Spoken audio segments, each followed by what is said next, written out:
Hello everyone. I hope you enjoy listening to the story. I was told my husband's comatose sister needed me while he took another woman to Europe, but the night I stayed alone in that ICU room, she opened her eyes and whispered that I was the only one not in danger. My name is Emily Carter. I am 32 years old. And until recently I believed I had built a stable life out of quiet sacrifices. I used to work as a registered nurse in Raleigh, the kind who trusted charts, vitals, and clear answers. But after marrying Daniel, a respected surgeon with a calm voice and steady hands, I stepped away from my career because his family needed me more. His younger sister Lily had been in a coma for almost a year after what they described as a tragic accident, and caring for her became my full-time responsibility. First at home, and then in a private ICU wing arranged through Daniel's connections. At the beginning, I told myself this was temporary, that love sometimes asked for inconvenient things, but the longer I stayed inside that quiet, sterile room, the more I felt like my life had been placed on hold without my consent. Daniel stopped asking how I felt, his mother stopped pretending to appreciate me, and every decision about Lily's care was made above my head, delivered to me like instructions instead of conversations. When Daniel casually mentioned that he and his mother would be flying to Europe for a medical conference, I waited for him to say my name, to include me in the plan. But he only adjusted his watch and told me I would need to stay behind and monitor Lily closely, as if I were simply part of the equipment keeping her alive. I nodded because I had grown used to swallowing my questions. Yet something about the way he avoided my eyes left a cold weight in my chest that refused to settle. The ICU felt different after they left, quieter but not peaceful, as if the silence itself were hiding something. And I began noticing details that did not match the story I had been given. The overnight cameras flickered off at exactly the same time each night. Certain files in Lily's digital chart were locked behind permissions I did not have. And the nurses assigned to her case rotated too frequently for a long-term patient. I told myself I was overthinking, that exhaustion could make patterns out of nothing. But then I saw it, a subtle movement in Lily's fingers, not random, not reflexive, but almost rhythmic, as if she were responding to something only she could hear. I stood there longer than I should have, watching, listening, feeling the old instincts I had buried start to rise again. If you think this is just another story about a tired woman caring for a silent patient, then you have not yet heard what happened at exactly 2:17 in the morning, when everything I thought I understood began to unravel. I did not sleep that night, not really, because once doubt settles into your bones, it refuses to let you rest. I kept replaying every detail I had ignored, every small inconsistency I had brushed aside in the name of trust, and the more I thought about it, the more impossible it became to believe that Lily was truly as unresponsive as they claimed. I returned to the ICU just before midnight, the corridor dim and almost empty, the soft hum of machines echoing like a distant warning. Her room looked exactly the same as always, pale lights, steady monitors, the quiet illusion of stillness, but something inside me had shifted. I was no longer just the obedient caregiver. I was a nurse again, observing, questioning, connecting patterns that refused to align. I checked her vitals first, heart rate steady, oxygen levels perfect, muscle tone far too maintained for someone who had supposedly been immobile for months. I pressed lightly against her hand, watching for any response, and for a moment there was nothing. Just the same stillness I had seen 100 times before. But then I felt it, a faint pressure, subtle yet deliberate, her fingers curling just enough to make my breath catch. I pulled back instinctively, my heart racing, telling myself it could be reflex, that the body sometimes reacts in ways that look intentional, but I knew better. And that knowledge terrified me more than any confirmation could. I stayed beside her bed longer than usual, pretending to adjust the sheets, glancing at the monitor, waiting, hoping, fearing that it would happen again. And when it did not, I almost convinced myself I had imagined it. Around 2 in the morning, the hospital settled into its deepest silence, the kind that makes every sound feel amplified, every movement suspicious. I was updating her chart when I noticed the camera light flicker, and then go dark. Just like it had the nights before, precise, controlled, as if someone had scheduled the blindness. My pulse quickened, and without fully understanding why, I stood up and moved closer to the bed. That was when it happened. Her hand shot out and wrapped around my wrist with a strength that no unconscious patient should possess. I gasped, nearly dropping the tablet. My body freezing as every instinct screamed at me to pull away, to call for help, to do something. But before I could react, her eyes opened. They were clear, focused, fully aware, and locked onto mine with an intensity that stole the air from my lungs. "Do not react," she whispered, her voice hoarse but unmistakably controlled. "Cameras are recording." I felt the world tilt, my thoughts scattering. Yet somehow I forced myself to remain still, to keep my expression neutral. Because something in her gaze told me that whatever was happening was far bigger than shock. She slowly released my wrist and shifted slightly. Just enough to prove that what I was seeing was real, that the past year had been built on a lie. I wanted to speak, to demand an explanation, but she shook her head almost imperceptibly. Then spoke again, softer this time, measured, careful. "You are the only one not in danger," she said, and those words landed heavier than anything else. Not in danger meant there was danger, real and immediate, and suddenly every strange detail, every controlled interaction, every moment of silence from Daniel and his mother began to form a pattern that made my stomach turn.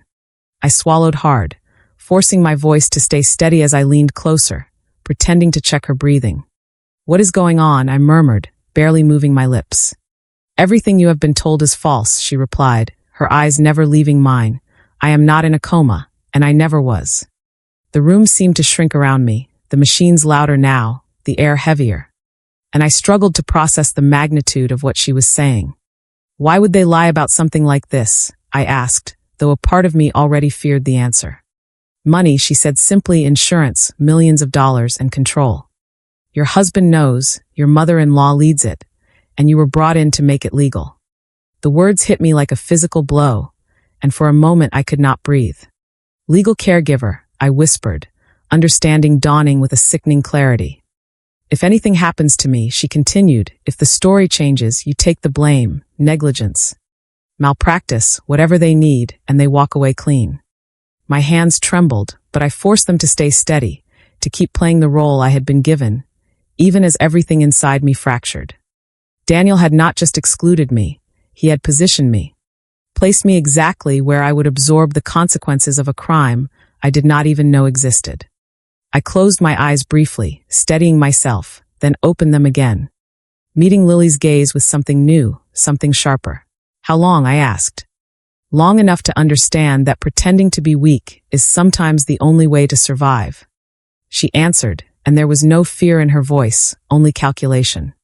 "I have been collecting proof, waiting for the right moment, and now that they are gone, we finally have space to act." The shift inside me was immediate and undeniable. The confusion, the hurt, the quiet acceptance I had carried for months began to burn away, replaced by something colder, clearer. "What do you need me to do?" I asked, my voice steadier than I felt. Lily's lips curved into the faintest hint of a smile, not warm, not comforting, but resolute. "Tomorrow they come back," she said, "and that is when we stop surviving and start ending this." The morning they returned, the hospital felt staged, as if every polished surface and carefully arranged detail existed to support a lie that had been rehearsed too many times to fail. I stood beside Lily's bed in my usual place, dressed in the same neutral scrubs, my posture calm, my face composed, while inside me every nerve was alert, every thought sharpened into purpose. Lily lay exactly as she always had when others were present, eyes closed, body still, breathing steady enough to pass any casual inspection. Yet I now understood that every second of that stillness was a decision, a performance designed to survive people who had never seen her as anything more than a tool. Daniel walked in first, his presence filling the room with the same quiet authority that had once reassured me, but now only made my stomach tighten. His gaze flicked over me briefly before settling on his sister. And for a moment I watched him the way I used to watch patients, detached, analytical, searching for truth beneath the surface. He showed no concern, no genuine emotion, only the practiced expression of a man who knew exactly what story he was supposed to tell. His mother followed close behind, her heels clicking softly against the floor, her eyes scanning everything with that familiar, controlled intensity. as if she were checking for flaws in a system she believed she owned. The hospital had organized a small fundraising event that afternoon in the adjacent conference hall. Something about raising awareness for long-term care patients, and Daniel had been invited to speak, to present himself as the devoted brother who had sacrificed everything for his family. The irony sat heavy in my chest, but I kept my silence because Lily had been clear. Timing mattered more than emotion. Throughout the morning, I played my role perfectly, adjusting monitors, documenting vitals, responding politely when spoken to, all while quietly ensuring that every piece of evidence Lily had gathered was ready. She had hidden recordings, financial documents, and access logs in places no one would think to check. And together we had compiled everything into a single sequence that would be impossible to dismiss. By the time the event began, the room was filled with donors, hospital staff, and a handful of media representatives, all drawn in by the narrative of resilience and sacrifice that Daniel and his mother had carefully constructed. I stood near the back, partially hidden among the staff, watching as Daniel took the stage. His voice steady, his tone measured, speaking about love, responsibility, and the burden of watching someone you care about slip away. The audience listened in silence, some nodding, some visibly moved, and I felt a flicker of anger rise in my chest at how easily truth could be replaced by performance. Then the lights dimmed slightly, and the large screen behind him flickered to life, exactly as planned. At first, it showed a slideshow of Lily's supposed journey, images curated to evoke sympathy. But then the sequence shifted almost seamlessly into something else. Audio played first, his voice unmistakable, cold and calculating, discussing insurance claims, payout timelines, and legal positioning, followed by his mother's sharper tone outlining exactly how they would ensure no suspicion fell on them. The room changed instantly, confusion rippling through the audience, murmurs spreading as the visuals transitioned to documents, account transfers, manipulated medical records, each piece connecting to the next with undeniable clarity. Daniel froze mid-sentence, his expression cracking for the first time, and his mother's composure shattered as she stepped forward, demanding the system be shut down, her voice no longer controlled but desperate. That was the moment Lily chose. The doors at the side of the hall opened quietly, and she walked in. Not slowly, not uncertainly, but with steady, deliberate steps that echoed across the room, drawing every eye toward her. Conversations died instantly, replaced by a silence so complete it felt almost physical. Daniel turned, his face draining of color, his mouth opening without sound, while his mother staggered back, as if she had seen something impossible. Lily stopped a few feet from the stage, her gaze sweeping the room before settling on them. And when she spoke, her voice carried clearly, stronger than anyone expected. "You told the world I could not speak," she said, "and yet here I am. You told them I was helpless, and yet I walked in on my own. Every word you said was a lie, and now everyone can see it." The impact was immediate. The narrative collapsing in real time as reality forced its way into the open. Security moved first, unsure whether to intervene, followed quickly by hospital administration, and then the unmistakable presence of law enforcement officers who had been alerted the moment the evidence began to play. Daniel tried to recover, stepping forward, reaching for some explanation, but his voice faltered. His confidence gone, replaced by panic that he could not conceal. His mother attempted to redirect, to claim misunderstanding, but the recordings continued, each one reinforcing the truth they could no longer deny.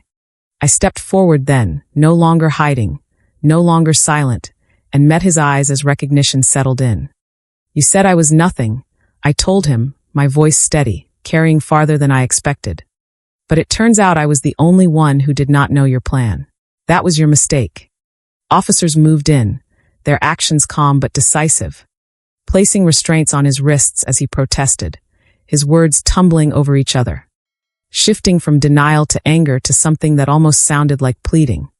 His mother followed soon after, her resistance weaker, her composure completely gone, replaced by a hollow expression that mirrored the collapse of everything she had controlled. As they were led away, Daniel twisted back, his eyes searching for me, his voice breaking as he called my name like it still meant something, like I still belonged to him. I did not respond. I simply watched, standing beside Lily, feeling the weight of everything that had happened settle into something quieter, something steadier. For the first time in a long time, I was not reacting, not enduring, but choosing. And as the room slowly filled with noise again, questions, whispers, disbelief, I realized that the story they had built was gone, and in its place stood the truth, undeniable and finally free. The days that followed did not feel real at first, as if I were moving through a version of my life that had been rewritten overnight without giving me time to catch up. Statements were taken, reports were filed, and every piece of evidence Lily and I had gathered became part of something much larger than either of us had imagined when we first stood in that silent ICU room. The hospital launched an internal investigation immediately, distancing itself from Daniel and his mother as details of the fraud surfaced, and law enforcement moved quickly, building a case that stretched far beyond insurance claims into conspiracy, falsified medical documentation, and attempted legal manipulation. I sat across from attorneys more times than I could count, answering questions, recounting events, clarifying timelines, and each time I spoke, I felt something inside me settle, as if every word helped return a piece of myself that I had slowly given away without realizing it. For months, I had lived in a space where my voice did not matter, where decisions were made for me, where my role was to support, to comply, to remain quiet, and now I was being asked to speak, to define what had happened, to stand firmly in my own truth without hesitation. Lily was there through all of it, no longer hidden behind silence, no longer forced into stillness. Her presence steady and deliberate as she provided her own testimony, filling in the gaps I could not see, confirming the patterns I had only begun to suspect. Together, we were no longer pieces in their design. We were the ones dismantling it, layer by layer, until nothing remained but facts that could not be denied. The legal process moved faster than I expected, driven by the volume of evidence and the clarity of intent behind it, and within weeks, formal charges were filed, followed by hearings that drew attention from both the medical community and the public. Daniel's name, once associated with skill and trust, became tied to betrayal and calculated deception, and his mother's reputation collapsed alongside his, revealing a history of control and manipulation that extended far beyond what I had personally experienced. I was advised to remain cautious, to avoid public statements, to let the process unfold through official channels, and I followed that guidance, not out of fear, but because I understood now that control did not come from reacting impulsively. It came from choosing when and how to act. When the court proceedings concluded, the outcome felt less like a victory and more like a necessary correction, a rebalancing of something that had been tilted for far too long. Daniel faced multiple charges and the certainty of prison time, his attempts to negotiate or deflect responsibility failing under the weight of documented proof, while his mother, once so composed and commanding, stood quietly as her own role was outlined in detail, her influence no longer something she could hide behind. As for me, the court recognized my position for what it was, not a participant, but a target, someone placed deliberately in harm's way to protect others. And with that recognition came both legal protection and financial compensation that I had never asked for, but accepted as part of closing a chapter one had not chosen to enter. When the final transfer appeared in my account, I did not feel triumph. I felt clarity, a quiet understanding that what mattered was not the number attached to it, but what it represented: acknowledgement, independence, and the end of a system that had reduced me to a role I never agreed to play. I left the hospital shortly after, not because I could not continue there, but because I wanted to return on my own terms, not as someone tied to a past that had nearly defined me. I took time to breathe, to reconnect with the parts of myself I had set aside, and eventually, I stepped back into nursing, this time choosing my position carefully, working with a team that valued transparency, respect, and the kind of integrity I had once assumed was universal. Lily moved forward as well, her life expanding in ways that had been denied to her for years, pursuing opportunities she had only been able to imagine while confined to a role she never truly inhabited. We stayed connected, not out of obligation, but because what we had been through created something stronger than circumstance. a shared understanding that did not require constant explanation.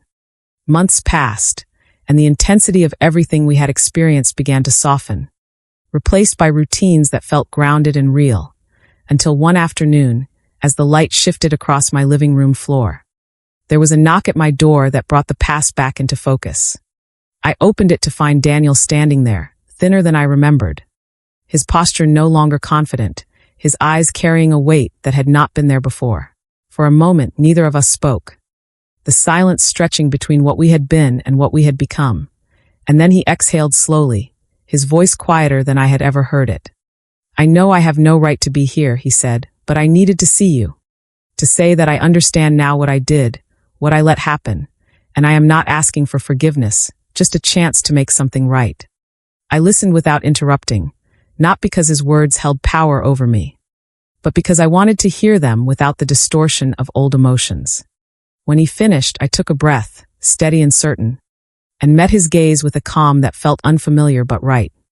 "There is nothing for you to fix here," I said, not unkindly, but without hesitation. "What you broke is not something you get to repair now, not for me." He nodded slowly, as if he had expected that answer but needed to hear it spoken aloud. And for the first time, I saw him not as the man I had married, but as someone separate from my life. Someone whose choices no longer defined my direction. I closed the door gently after he left, not out of anger, but out of clarity. And as I turned back into my home, the quiet felt different, not empty, not uncertain, but complete. I had once believed that strength meant holding on, enduring, proving that I could survive whatever was placed in front of me. But I understood now that real strength was knowing when to step away, when to refuse the roles others tried to assign, when to choose myself without apology. What began in a silent ICU room had ended in something far greater than exposure or justice. It had given me back my voice, my choices, and the ability to define my life on my own terms. And that was something no one could ever take from me again. 3 months later, my life no longer resembled the one I had been forced to live in silence. And for the first time in years, every decision I made felt entirely my own. The apartment I moved into overlooked a quiet stretch of the city, where the mornings came in soft waves of light instead of the harsh glow of hospital monitors. And the nights carried a stillness that no longer felt like something hiding secrets. I returned to nursing, but not in the way I had before. I chose a smaller clinic, one that valued transparency and patient dignity. A place where I could trust not only the system, but also myself again.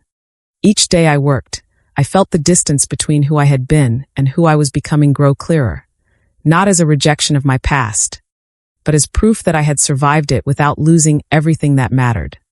Lily and I stayed close, not bound by obligation but by something deeper, a shared understanding that did not need constant words. She moved to Asheville and began building a life centered around her own choices, free from the performance she had been forced to maintain for so long. Sometimes we would talk late into the night, reflecting on everything that had happened, not with bitterness, but with a quiet awareness that what we had endured had reshaped us in ways we could not ignore. One afternoon, as I stood on my balcony watering a row of small plants I had carefully chosen, the doorbell rang. And something about the timing made my chest tighten before I even reached the door. When I opened it, I found Daniel standing there, accompanied by his mother, both of them looking diminished in ways that went far beyond appearance. The confidence they once carried had been replaced by something fragile, uncertain, as if the world they had controlled had finally turned away from them. Daniel spoke first, his voice low, stripped of the certainty I once knew so well, explaining that he had lost everything, his position, his reputation, and that the future he had once taken for granted no longer existed.